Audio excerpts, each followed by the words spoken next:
میں گیا تو انہوں نے بتایا ہم ٹریننگ آف ٹرینرز کراتے ہیں. تو میں نے کہا یہ کیا چیز ہوتی ہے؟ خیر میں تو واقف تو ہوں اس اصطلاح سے, لیکن میں نے ویسے ہی چھیڑنے کے لیے ان سے پوچھا. انہوں نے کہا بھائی ہم یہ بتاتے ہیں ٹریننگ کیسے کرنی ہے.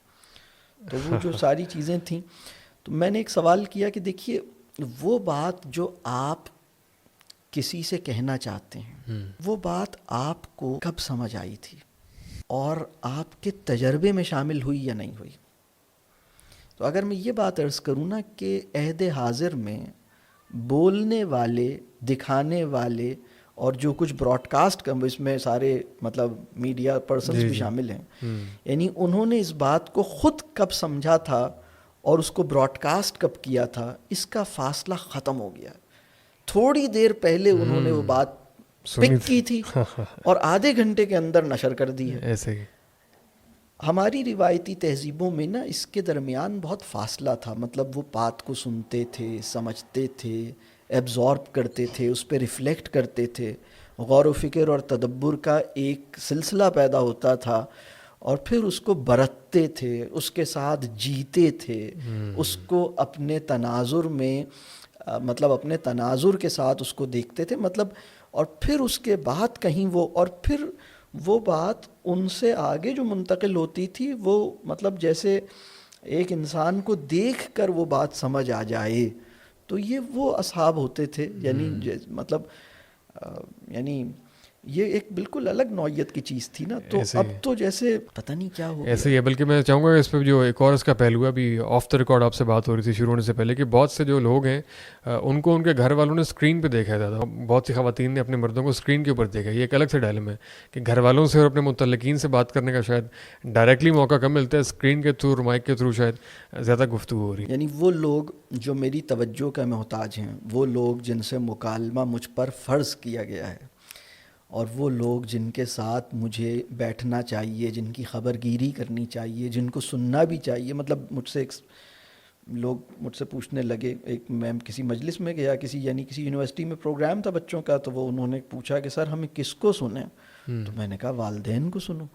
تو وہ ہنسنے لگے. میں نے کہا بھائی مطلب پھر میں نے پوچھا کہ والدین کو سنتے ہو یا مطلب اپنی فیملی کو سنو؟ ایک ہم ادارے میں گئے, وہاں فیکلٹی کے ساتھ نشست تھی, تو انہوں نے کہا ہم کس کو سنیں؟ میں نے کہا اپنی بیوی کو سنو. تو وہ اب اس بات پہ کہنے لگے نہیں ہمارا مطلب یہ ہے کہ ہمیں کس کو سننا چاہیے. میں نے کہا میں آپ کو صحیح بتا رہا ہوں کہ بیوی اپنے آپ کو انہرڈ فیل کر رہی ہے, والدین ایک عرصے سے انتظار میں ہے کہ ٹائم کب ملے گا, یا دوست اس انتظار میں ہے کہ آپ اس کا فون کب اٹھائیں گے, بچے اس انتظار میں ہیں کہ ہمیں توجہ کب ملے گی. لیکن آپ کے پاس ایک مائک ہے, آپ کے پاس ایک ڈائس ہے, آپ کے پاس ایک کیمرہ ہے, اور ایک مطلب وہ ناظر غائب پہ جو آپ کی توجہ ہے وہ ناظر حاضر پہ نہیں ہے. مطلب جو سامنے بیٹھا ہوا ہے اس کو مطلب ٹرخائے جا رہے ہیں. تو یعنی ایک بچے نے کسی موقع پہ کہا, بڑا خوبصورت ریمارک تھا, کاش میں بھی اپنے ابا کی آڈینس میں ہی ہوتا تو مجھے اپنے ابا سے بات تو کرنے کا موقع ملتا. ایک صاحب مجھے ملے, وہ بہت مشہور آدمی ہیں, تو مجھ سے چونکہ لوگوں کے اس طرح بات کبھی کبھی ہوتی ہے لوگوں سے, تو انہوں نے بتایا کہ وہ اپنے بچوں سے بات نہیں کر پائے بہت عرصے سے, اور ان کے بچوں نے الگ ٹائم لیا, انہوں نے الگ ٹائم لیا, تو وہ بچوں کے ساتھ, اچھا وہ بہت مشہور آدمی ہیں, دنیا کو مطلب مخاطب کرتے ہیں, دنیا ان سے بات کر رہی ہے, لیکن اپنی اولاد کے لیے ان کے پاس ٹائم نہیں ہے. تو اور اولاد بھی ان کے لیے ٹائم نہیں. مطلب وہ کہتے ہیں کہ بھئی میں اپنی اولاد کی عمر کے اجنبی بچوں سے صبح شام بیٹھک لگاتا ہوں, اور اسی عمر کے میرے اپنے بچے ہیں ان کے ساتھ بیٹھک نہیں لگاتا. یعنی اپنی اہلیہ کی عمر کی عورتوں کے مسائل حل کرتا رہتا ہوں اور اپنی اہلیہ کو محروم رکھتا ہوں. یہ جو وبا پیدا ہوئی ہے ہمارے معاشرے میں کہ ان لوگوں کے ساتھ وقت نہ دے سکنا, ان کو نہ سن سکنا, ان سے ہم کلام نہ ہو سکنا, جن کے ساتھ وقت دینا, توجہ دینا اور مکالمہ کرنا ہم پر واجب ہے, تو وہ تو ہم نے واجب کو ساقط کر دیا. بالکل. اور ایک ایسے مطلب یہ بڑا مسئلہ ہے, مطلب یہ بہت بڑا مسئلہ ہے. ایسا ہی ہے. اور یہ مسئلہ تھوڑا سا دوسری سائڈ پہ بھی ہے. سب دوستوں نے یہ سمجھا کہ وہ فلاں بندہ جو وہ ان کے ساتھ بزی ہوگا. ہر بندہ یہ سمجھتا ہے کہ وہ جو ہے کسی ہجوم میں ہوگا اور ہمارے لیے اس میں وقت نہیں ہے, لہٰذا ہم اس کے قریب نہیں جائیں گے. اور ہر دوسرا فرد یہی سمجھ رہا ہے کہ وہ دوسروں کے ساتھ بزی ہوگا. تو وہ اپنے اندر ایک الگ توجہ بھی شاید چاہتے ہوں, یا اپنے لیے, یا اس کے اندر پتہ نہیں کوئی جلسی کا کوئی ایلیمنٹ بھی ہو سکتا ہے, یا وہ ایک جس کو کہتے ہیں کہ شریک شاید نہیں کرنا چاہتے ہیں. تو ہر دوسرا دوست یہی سمجھتا رہا کہ یار وہ فلاں کے ساتھ بزی ہوگا, اور وہ جو بندہ ہے وہ اکیلا ہی رہا, اس کو کوئی بھی ملنے نہیں گیا. تو یہ بھی ایک دوسری سائڈ کا بھی ایک اینگل پرسپیکٹیو تو بھی تو ہے یہ. بالکل صحیح کہہ رہے ہیں, ہجوم میں تنہا رہ جانے کا احساس. بالکل صحیح ہے. یہ میں سمجھتا ہوں کہ مشہور لوگوں کی زندگی کا المیہ یہ ہے, چونکہ غیر فطری بات ہے نا, یہ جو مشہوری ہے یہ کوئی کمال نہیں ہے, یہ آزمائش ہے. اور اس کو سمجھنا چاہیے کہ شہرت فتنہ ہے, آزمائش ہے. اگر اللہ نے اس آزمائش سے دوچار کیا ہے تو مجھے اس پر پریشان زیادہ ہونا چاہیے اور خوش کم ہونا چاہیے. اچھا, شہرت ایک فتنہ ہے. شہرت ایک فتنہ ہے. عزت ایک نعمت ہے, عزت بھی ایک آزمائش ہے. شہرت تو صرف ایک آزمائش ہے, مطلب شہرت اور عزت دو الگ چیزیں ہیں. بالکل. تو بہرحال شہرت ایک مطلب اللہ تعالیٰ اس سے محفوظ رکھے, ایک آزمائش ہے مطلب.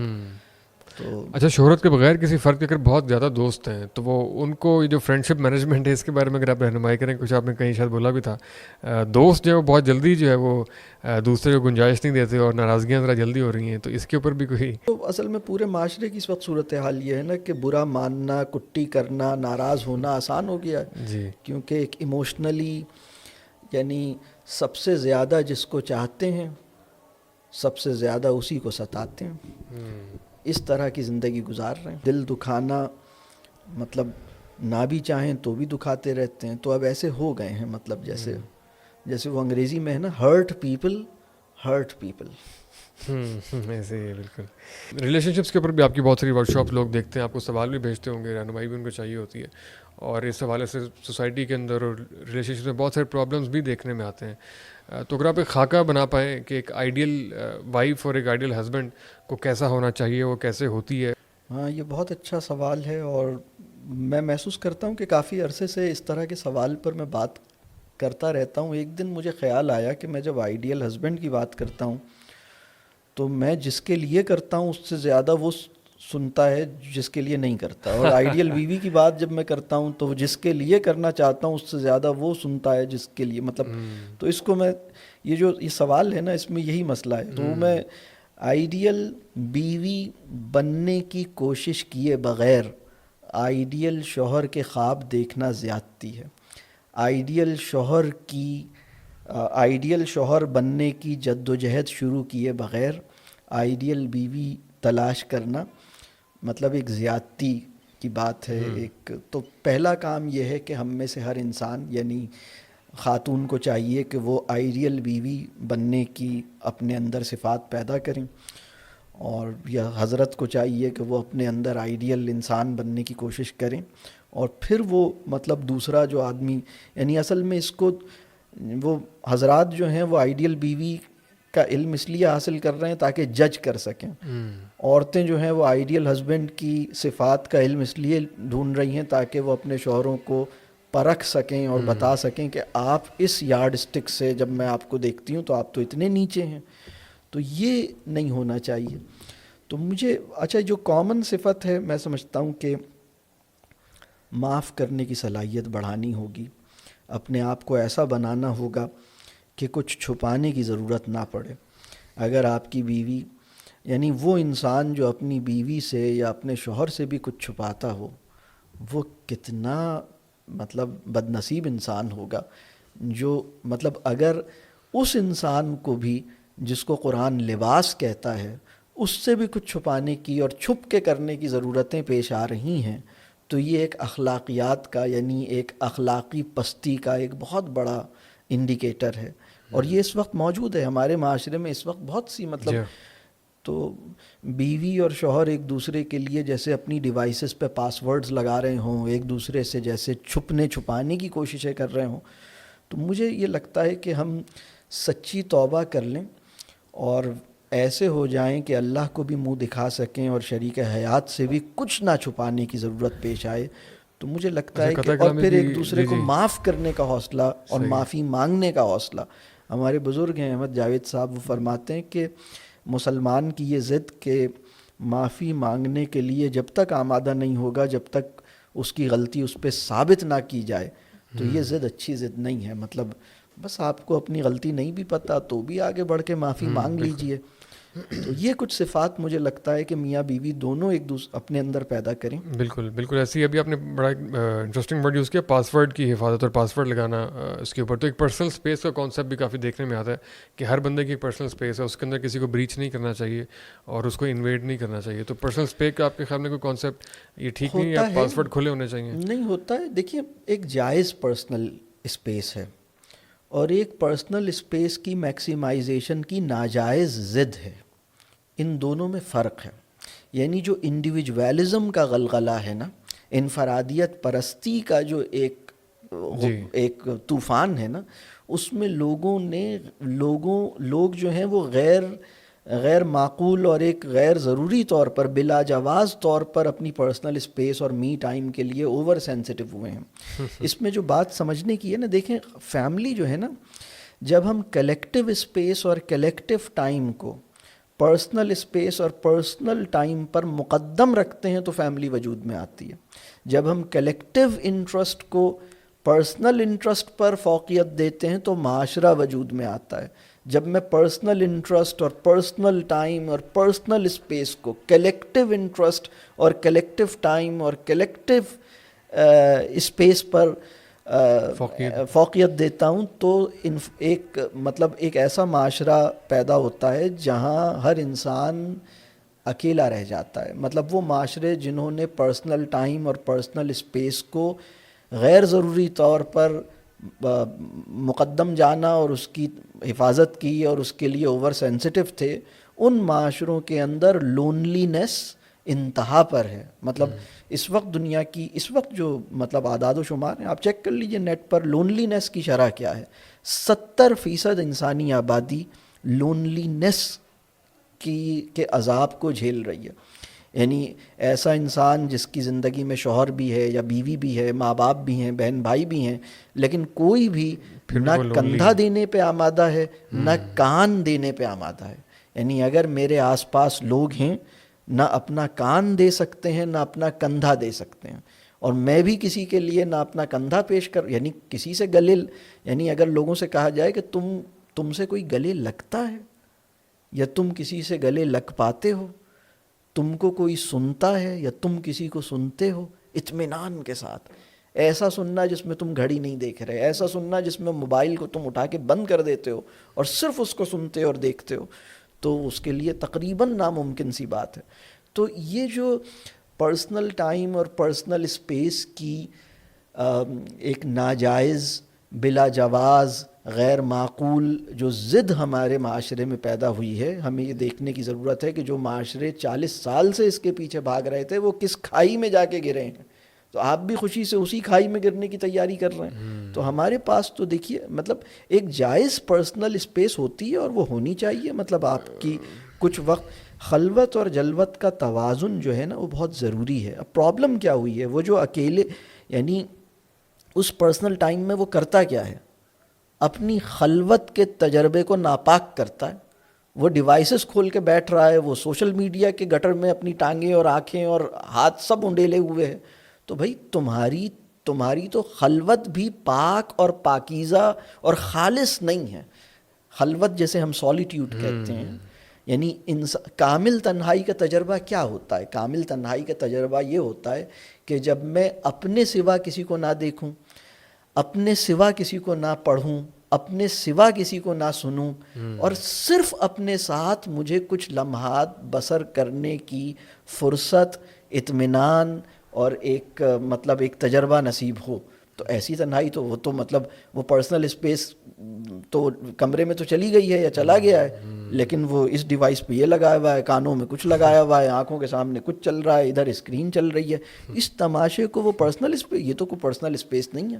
یعنی وہ پرسنل اسپیس جس میں یا تو شاہ رخ خان گھوم رہا ہے یا وہ پب جی کا کوئی کوئی اور ایسی چیز یا کوئی اور ڈرامہ یا کوئی فنکار دندنا رہا ہے, وہ پرسنل اسپیس تو نہیں ہے, وہ تو اس فنکار کی اسپیس ہے جس میں آپ فنکاری ملاحظہ کر رہے ہیں. پرسنل اسپیس تو وہ ہو جہاں آپ ہوں, آپ کا من ہو, اپنے من میں ڈوبنے کی ایک گنجائش ہو, اور پھر اس میں آپ سراغ زندگی اپنا پا لیں, تو وہ پرسنل اسپیس ہے. وہ تو آپ کو نصیب نہیں ہوئی, وہ تو مطلب دھوکہ, ایلوژن آف پرسنل اسپیس ہے, پرسنل اسپیس تو نہیں ہے. یعنی ہم پرسنل اسپیس کی پرچھائی کو چاٹ کے یہ سمجھے ہیں کہ ہم نے پرسنل اسپیس کو چکھا ہے, ہم نے نہیں چکھا ہے. ایسے ہی ہے. بہت جلدی ہمیں کاؤنٹر ایک نیریٹو مل گیا ہے. ابھی لاسٹ ویک ہماری پوڈ کاسٹ کے اوپر اس کے اوپر بہت تفصیلی ایک ڈاکٹر نے آ کے اسپیشلی بات کی ہے اور اس کانسیپٹ کو انٹروڈیوس کروایا انہوں نے, بلکہ اپنا تجربہ انہوں نے بتایا کہ وہ اور ان کے ہسبینڈ جو ہیں وہ الگ الگ رومز میں رہتے ہیں اور ان کا الگ ایک می ٹائم ہے, اپنی معروضی حالات کے مطابق اپنی پروفیشنل ضروریات, دونوں ڈاکٹرز ہیں, ٹائمنگ میچ نہیں کرتی. تو نیچے بہت سے تقریباً کوئی ملینز آف پیپل ہیں وہ دیکھا ہے, اور لگتا ہے ایسے کہ لوگ جو تو ایک دوسرے سے تنگ آئے ہوئے ہیں, میاں بیوی ایک دوسرے کو مینشن کر کے کہہ رہے ہیں کہ ہمیں بھی ایسا کرنا چاہیے, اور می ٹائم اور پرسنل اسپیس, اور ہسبینڈ اور وائف کے روم بھی الگ ہونے چاہیے. بہت بڑے پیمانے کے اوپر پچھلے ہفتے ہمیں فیڈ بیک ملا اس کا, تو آپ نے تو خیر اس کی اصل میں جدید آدمی کی زندگی کا جو آخری مونس و غمخوار ہے نا, وہ یا تو کوئی بلی ہے یا کوئی کتا ہے یا کوئی پرندہ ہے جس کو اس نے اپنے سامنے کسی پنجرے میں رکھا ہوا ہے, اس کو دیکھ کے چوں چوں ہی کرتا رہتا ہے, یا پھر وہ سوشل میڈیا ہے. تو اس سے مطلب کیا یہ اچھا ہو کہ کسی پیٹ کی بجائے آپ کا شریک حیات یا آپ کی بہن یا آپ کا بھائی یا آپ کی فیملی کا کوئی فرد آپ کو دیکھے, اور مطلب یعنی رسول اللہ صلی اللہ علیہ وسلم نے فرمایا کہ اگر تم اپنے والدین کو دیکھتے ہو اور یا تمہیں دیکھ کے تمہارے والدین خوش ہوتے ہیں یا تم انہیں دیکھ کے مسکراتے ہو, تو جو اجر بیان ہوا ہے نا کہ مطلب ایک عظیم اجر ہے کہ تمہاری شکل دیکھ کے تمہارے والدین خوش ہو گئے, تم ان کی شکل دیکھ کے خوش ہو گئے.